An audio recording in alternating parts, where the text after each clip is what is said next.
안녕하세요. 속풀이 짬뽕 알뜰 세트입니다. 본인은 민폐라고 생각 안 하지만 다른 사람이 민폐라고 느끼는 경우들이 있는데요. 어느 아파트에선 이렇게 난간에다가 우거지를 말리기도 하고 옥상에서는 고추를 말리는 분들도 있다고 합니다. 한 식당에선 아이를 신발까지 신긴 채 유모차 그대로 식탁에 올려놓기도 하고, 한 편의점에선 이렇게 김밥과 샌드위치를 한 입씩 먹어보고 도망가기도 하고, 한 파리 바게트에선 치즈케이크의 유통기한을 보겠다며 한 번씩 뒤집어 놓아 케이크를 전부 망친 분들도 있는데요. 이번엔 이렇게 본인은 민폐라고 생각 안 할지는 몰라도 어마어마한 민폐를 끼친 분들을 모아봤습니다. 그럼 한번 볼까요? 첫 번째는 삼태기 메들리 남친입니다. 2017년 네이트판에 올라온 글인데요. 31살 된 여성이 4년 정도 만난 남친과 결혼까지 약속했지만 헤어졌다는 내용입니다. 남친과 가볍게 한잔하고 노래방을 갔다고 하는데요. 남친의 콘서트가 이어지다가 글쓴이도 부르고 싶은 노래가 있어 예약을 해서 부르고 있는데 갑자기 남친이 노래를 껐다고 합니다.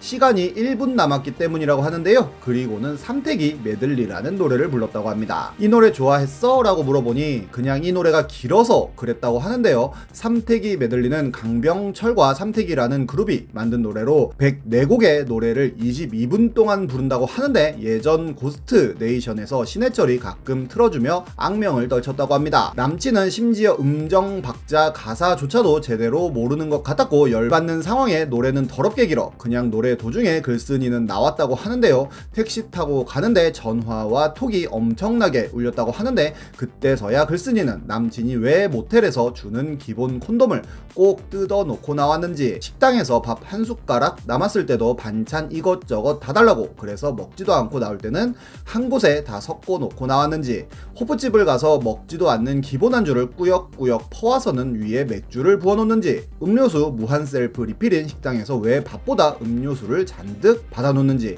분식집에서도 좋아하지도 않는 어묵 국물을 엄청 떠다 놨는지 알게 되었다고 합니다. 당연히 남친에게 헤어지자고 했고 모든 것을 다 차단했다고도 하는데, 어떻게든 상대에게 손해를 입히는데 집착하는 못된 심보인 남친인 것 같네요. 다음은 한 아파트 주민들의 카트 사랑입니다. JTBC에서 재작년에 나온 뉴스인데요. 마포구의 한 대형마트에서 장을 보고 나온 사람들이 카트를 그대로 밀고 가는 모습을 보여주더니 허리 수술해서 못 들고 가니 싣고 간다는 당당한 주민의 인터뷰도 보여줍니다. 심지어 마트에서 수거해 간다고까지 이야기하는데요. 실제로 해당 아파트 단지에 가면 입구에 카트가 이만큼씩 쌓여 있다고 합니다. 아예 아파트 층별로도 카트가 눈에 띄인다고 하는데요. 그나마 이렇게 밖에 있는 카트야 마트 직원이 가져갈 수도 있겠지만, 이렇게 층별로 있는 카트는 가져가기도 힘들어 보입니다. 뿐만 아니라 인근의 노점상들도 아예 하나씩 전용 카트를 가지고 있다고 하는데요. 오히려 마트에 전화를 해서 카트 가져가라고 화까지 낸다고 합니다. 마트에서 500m 떨어져 있다는 강남의 한 아파트 역시 사람들이 카트를 가지고 와 쓰레기장 쪽에 그냥 대놓고 간다고 하는데, 심지어 이렇게 마트 안에 있는 것처럼 연결까지 해놓고 아파트에 보관한다고 합니다. 결국 경비원들이 다 모아놓는다고 하는데요. 결국 한 아파트 주민이 이렇게 애들 보기 부끄럽다며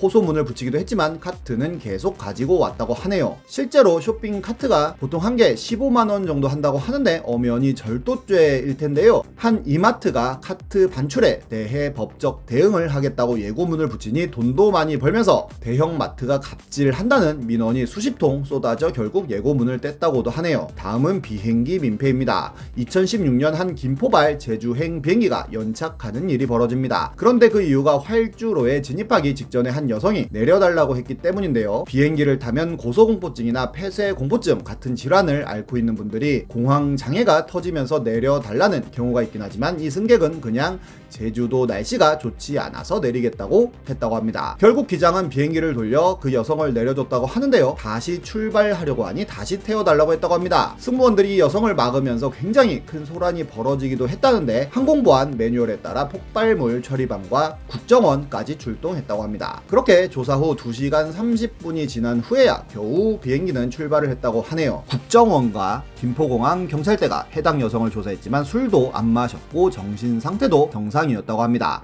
의외로 이런 진상들은 굉장히 많은데요. 2019년에는 한 승객이 저가 항공 티켓이 더 싼 것 같으니 내리겠다고 해서 내리기도 하고, 2011년에는 남친과 싸워서 만나야 하니 내려달라고 하기도 했다고 하네요. 이런 걸 자발적 학위라고 하는데요. 결국 자발적 학위를 요청한 승객이 사유를 증명하지 못하면 1,000만 원 이하의 벌금을 내도록 하는 법이 발의되긴 했는데 국회 본회의는 통과하지 못했다고 하네요. 진정한 민폐는 2018년 일어났는데요. 2018년 마마는 한국과 일본 외에도 홍콩에서 진행했었는데, 마마가 끝나고 가수들이 한국으로 돌아오는 비행기가 갑자기 멈췄다고 합니다. 중국인 3명과 홍콩인 1명 등 20대 승객 4명이 이륙 직전 갑자기 내리겠다고 한 건데요. 승무원들이 사유를 물었지만 급한 일이 있다고만 하였다고 합니다. 하지만 알고 보니 어떻게든 가수들을 가까이서 보기 위해 티켓팅을 했던 건데요. 출발하기 직전까지 가수들을 구경하다가 내리겠다고 한 것입니다. 결국 해당 아이돌을 포함한 360여 명의 승객이 함께 내려 보안 점검을 다시 받고 1시간 가까이 지나서야 이륙을 했다고 하네요. 빡친 대한항공이 홍콩 경찰에 해당 팬들을 조사해달라고 요청했지만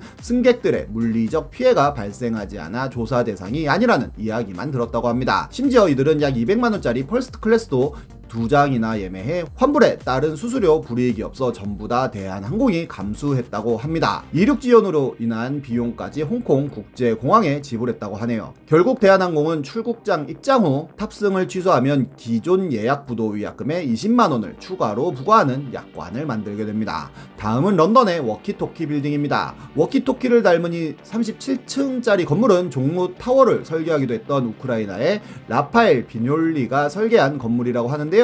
높이만 160m 정도가 되어 템즈강과 런던 시내를 한눈에 감상할 수 있다고 합니다. 건물의 외관 전체가 통유리로 만들어졌으며 상부로 갈수록 넓어지고 전체적으로는 오목하게 들어간 형태라고 하는데, 다시 말해 오목거울 디자인이라고 보면 될 것 같은데요. 문제는 해당 건물이 햇빛을 그대로 반사시킨다는 점입니다. 당연히 열과 빛도 그대로 모아져서 반사시키는데요. 생각보다 그 위력은 대단했는데, 이렇게 제규어 차량이 녹아내려 건축주는 수리비로 160만원 정도를 보상했다고 하고, 주변에서 프라이팬에 계란을 넣어 익혀 먹는 사람도 나타났으며 한 미용실의 카페트에서는 불까지 났다고 합니다. 결국 건물 외벽 전체에 차양막을 설치하며 해결했다고 하네요. 우리나라에도 비슷한 건물이 있는데요. 바로 NHN 그린 팩토리 건물입니다. 네이버에서 설계 단계부터 환경을 고려해 에너지 절약형으로 건축했다는 사옥인데요. 그런데 워낙 통유리로 되어 있다 보니 여기서 반사되는 태양광이 어마어마하다고 합니다. 특히 근처에 있는 미켈란 쉐르빌 아파트에 완전 직사 광선으로 햇빛을 쐈다고 하는데요. 연두색 창문이다 보니 집이 연두색이 되기도 했다고 하는데, 해가 뜨는 아침 5시부터 직사 광선이 들어와서 이 아파트는 호텔용 암막 커튼과